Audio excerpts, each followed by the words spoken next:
Assalamualaikum warahmatullahi wabarakatuh, sahabatku. Kamu pasti kenal dong dengan ibunya Savana dan Sabiru. Rachel V-nya sekian lama nggak bersuara sejak perpisahannya dengan Okin. Nah, kita akan menganalisa ekspresinya dalam konten dari YouTube-nya Deddy Sumargo. Tapi sebelum membahas analisa ekspresinya, kamu like, subscribe, dan share terlebih dahulu. Terima kasih.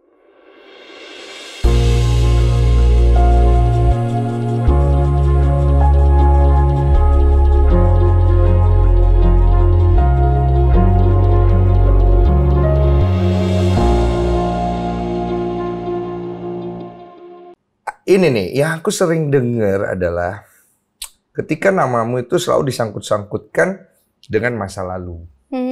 Nah, ini aku pengen tahu. Sebenarnya kamu pribadi ngerasa risih nggak sih ketika itu terjadi? Kalau soal risih sih sebenarnya aku lebih ke nggak enak aja sih. Risih nggak kamu disangkutin dengan mantan atau masa lalu ya? Gitu.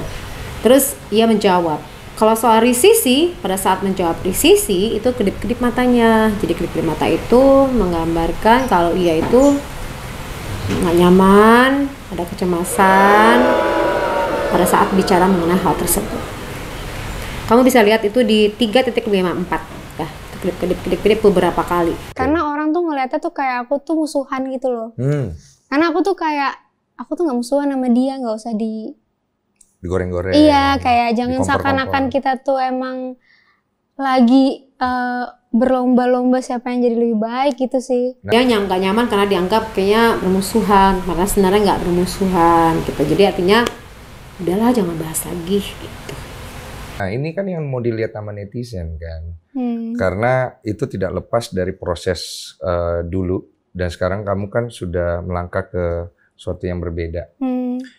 Akhirnya dampak psikologisnya cukup jauh nggak sih ke kamu kalau melihat bagaimana cara netizen menggoreng itu semua?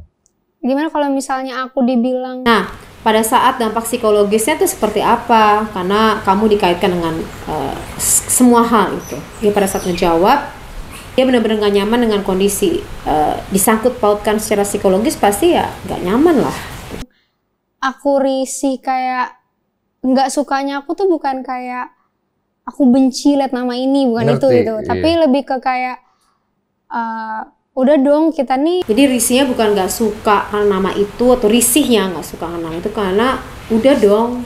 Nggak lagi, kan kalau misalnya ngomongin berantem tuh pasti kita pernah berantem kan dulu. Cuma masa-masa itu udah lewat. Jadi sampai tangannya seperti ini, udah dong jangan ngebahas lagi. Jadi intinya adalah jangan mengaitkan lagi. Kamu dulu pengen nikah muda atau enggak? Aku nggak ada goals nikah muda.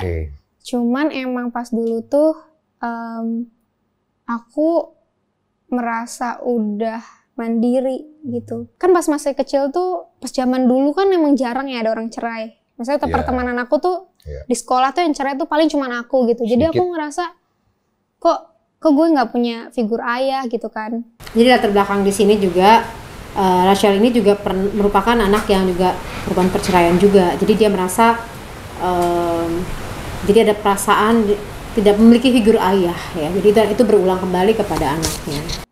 Nah di situ aku lumayan mencari tahu gitu. Kenapa gue nggak ada bokap gue, terus mempertanyakan itu sama mama aku. Dan emang di saat itu mungkin ya zaman dulu itu dimana kalau misalnya orang tua bercerai itu perceraiannya nggak baik dan nggak ada jalan damai gitu loh selamanya gitu loh. Zaman dulu sering gitu ya. Iya. Nah jadi ya pasti setiap aku misalnya ketemu sama keluarga mama dan papa itu pasti menjelekan satu sama lain gitu. Jadi aku kadang kalau sama mama aku jadi benci papa aku, tapi pas aku sama papa aku benci mama aku gitu kan. Dan itu yang ngebikin aku jadi kayak kayaknya nggak ada yang bisa gue percaya nih di dunia ini. Dan pengalaman pribadinya dia juga sendiri ada perpisahan ya, kalau ketemu sama keluarga menjelekan satu papanya atau mamanya satu sama lain, jadi membuat dia akhirnya tidak percaya siapapun nih di dunia ini. Nah, pada saat menikah dia mengalami sebuah kondisi yang harus menghadapi perpisahan juga. Ternyata itu yang ngebuat aku tuh jadi kuat gitu ngerasanya. Jadi kayak kalau misalnya ada suatu hal yang orang lain rasa menyakitkan banget, aku rasa kayak dulu pernah lebih berat dari ini, jadi ya santai aja gitu. Jadi pada saat menghadapi kondisi kenyataan ke depannya besoknya gitu kan, itu udah dilalui yang lebih berat. Jadi pada saat menghadapi persoalan rumah tangganya ya udah bisa mengatasi dengan baik, udah tenang gitu loh, karena dulu udah pernah yang lebih berat. Nah itulah membuat Rachel V-nya ini tenang, artinya tidak kelihatan lebih atau bereaksi lebih, tapi tenang menghadapinya gitu. Itu membuat ia tidak mau menceritakan kepada siapa-siapa, lebih menahan perasaannya. Udah mulai menemukan figur laki-laki yang menurut kamu, oh ini laki-laki yang bisa jadi pegangan aku ke depan sekarang ini, udah nemu belum? Mungkin. Pasti tanya pertanyaan, kamu udah menemukan figur laki-laki nggak yang ke depan nih? Mungkin, tapi dia geleng-geleng di 13.05 sampai 13.07 kamu lihat ya. Jadi harusnya kan kalau mungkin kan gini ya. Ini mungkin tapi geleng-geleng, berarti belum menemukan saat ini.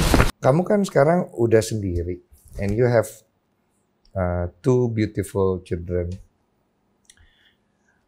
Jadi beban gak sih akhirnya ketika melangkah, kalau kita bicara tentang pasangan, capek gak sih? Kayak gue jangan mau diganggu dulu deh sama pasangan-pasangan. Gue pengen fokus dulu. Ada juga tuh kayak gitu. Kalau aku sebenarnya pas awal-awal. Kalau aku pas awal-awal matanya nutup ya, kemudian buka mata lagi. Kalau aku maksudnya pisah gitu, ada di pikiran aku kayak. Pada saat pisah ada di pikiran aku, jadi gini nih, ini defense ya. Ada kemarahan di situ, tangannya soalnya begini, ditutup. Ada kemarahan di situ. Aduh susah nggak ya gitu, susah nggak ya nih. Dan hope, aduh susah nggak ya. Jadi ini ada perpaduan di situ tuh. Jadi hope atau harapan. Kalau misalnya bener-bener nggak ada yang nemenin gitu. Kalau bener-bener nggak ada yang nemenin, matanya tertutup lebih lama 13.40. Jadi tidak sanggup membayangkan ke depan pada saat awal-awal perpisahan. Susah nggak sih sendiri? Maksudnya kan dengan status aku sekarang ya. Iya. Banyak orang yang ngerasa kayak itu suatu hal yang menyusahkan gitu. Nah dengan status yang sekarang ini banyak orang yang melihat bahwa menyusahkan, tangannya seperti ini, tutup. Jadi defense dirinya kuat banget ya. Jadi artinya cenderung untuk nutup semuanya. Kayak perempuan, janda. Nah, ini image-nya ya. Artinya mungkin karena image di luar tuh macam-macam, perempuan, janda. Udah punya anaknya 2 gitu kan. Udah gitu dikenal orang lagi, jadi udah tahu nih kisah-kisah hidupnya kayak gimana gitu kan. Jadi udah itu dikenal orang, jadi orang-orang udah tahu. Nah itu membentuk dirinya tuh ya tadi ya, persepsi masyarakat nilainya tuh yang membuat dia nggak nyaman. Jadi itu sebenarnya sempat bikin aku kayak berat di dada gitu loh rasanya kan. Jadi sempat membuat dirinya adalah berat di dada. Pas lagi ngomong dada tuh dia memegang jantungnya, dan itu benar-benar perasaan yang paling dalam yang dirasakan. Sampai akhirnya aku kayak sadar kalau kenapa aku harus memikirkan hal itu, karena aku sendiri ngeliat ke diri aku saat aku ngaca tuh, aku nih nggak nyusahin gitu, aku bukan cewek nyusahin, aku Betul. tuh. Akhirnya dia mulai lagi mereframing, namanya reframing. Jadi pada saat dia berkaca, tadinya punya persepsi terhadap orang lain, dia nggak ngubah orang di luar nih, yang dirubah adalah dirinya dengan cara berkaca, dan akhirnya mereframing, membingkai ulang pemikirannya bahwa aku tuh nggak nyusahin siapa-siapa loh, gitu loh. Aku nggak pernah nginjek laki-laki. Maksudnya harga diri laki-laki itu nggak pernah aku injak, aku selalu hormat. Terus aku itu nggak pernah, aku tuh nggak matre gitu. Iya, enggak lah. Ngapain orang kau mandiri? Ada cowok yang matre.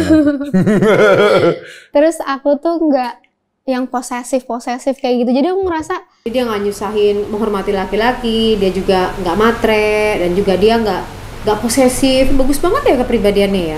Kadang di sisi aku ngerasa orang tuh beruntung dapat gue, dan dia mengatakan bahwa orang tuh beruntung dapat gue. Itu dia reframing pemikirannya ya. Orang tuh beruntung dapat dia. Jadi dia artinya membingkai ulang dirinya dengan segala kelebihannya, tidak melihat lagi kekurangan. Kalau kekurangan tadi kan janda ini, itu akan membuat dirinya tertutup, jatuh gitu. Tapi begitu dia membuka dirinya, enggak, aku nggak bisa siapa-siapa, aku bisa semuanya. Nah itu membuat dirinya bangkit lagi.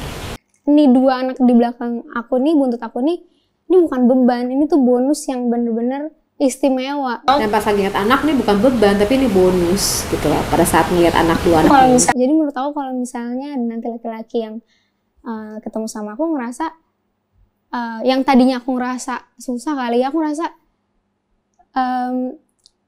lo tuh keren karena lo tuh bisa dapet 3 loh. Sering ngomong, lo tuh keren loh karena lo bisa dapet 3. Ngerti gak sih? Ada aku, ada 2 anak aku, dan 2 anak aku nih baik, sweet, nyenengin gitu.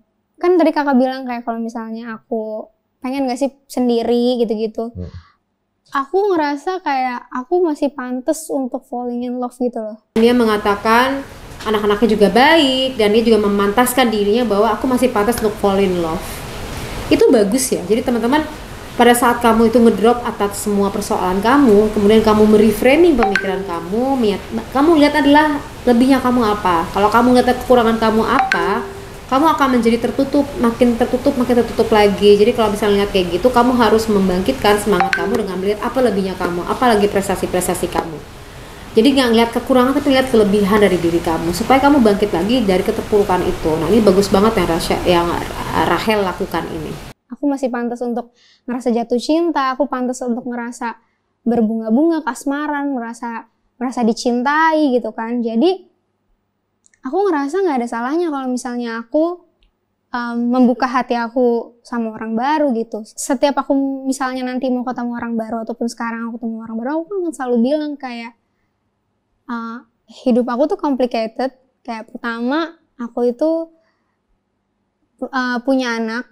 Kedua, aku nggak mungkin lost contact sama mantan aku karena aku mau menjalani hidup anak-anak aku itu mereka punya figur ayah kandung dan ibu kandung, nggak kayak aku dulu gitu. Nah, kemudian juga dia mengatakan buat nanti the nextnya, artinya pasangannya harus tahu bahwa dia akan membina hubungan yang baik dengan mantannya karena dia nggak mau anaknya ntar kehilangan figur ayah kandung dan ibu kandungnya. Dia nggak mau seperti dirinya dulu di waktu lalu. Ini bagus banget ya, artinya yang berpisah kan hanya 2 orang dewasa tersebut, tapi kan nggak memisahkan anak tetap aja punya ayah kandung dan ibu kandung. Jadinya nggak boleh banget memutuskan tali silaturahmi dari orang tua kandung itu sendiri. Nah, ini bagus banget sih supaya anak-anaknya merasa utuh dan lengkap. Ya